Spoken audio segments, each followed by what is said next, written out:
Nalumos daw ni. Hi friends, welcome back to my channel secret roots living with ధర్మాలోకి. ఈరోజు మనం మొదటి అధ్యాయంలోని మొదటి శ్లోకాన్ని నేర్చుకుందాం. ముందుగా నేను చదివేది వచ్చేసి భగవద్గీత యథార్థకత పుస్తకం. మీ దగ్గర ఉంటే మీరు నాతో పాటు చదవండి, లేదా స్క్రీన్ మీద కనిపిస్తున్న శ్లోకాన్ని చదువుతూ వినండి. ఇప్పుడు మనం శ్లోకాన్ని ఫస్ట్ నేను చదువుతాను, తర్వాత పలుకుతాను.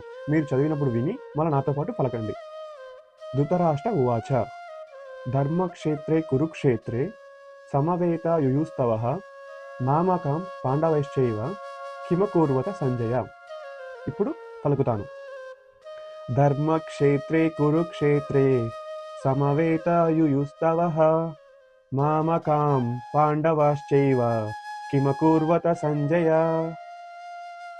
ధృతరాష్ట్ర ఉవాచ అంటే ధృతరాష్ట్ర మహారాజు పలికెను. ఇప్పుడు మనం ఈ శ్లోకం మీనింగ్ ఏంటో తెలుసుకుందాం.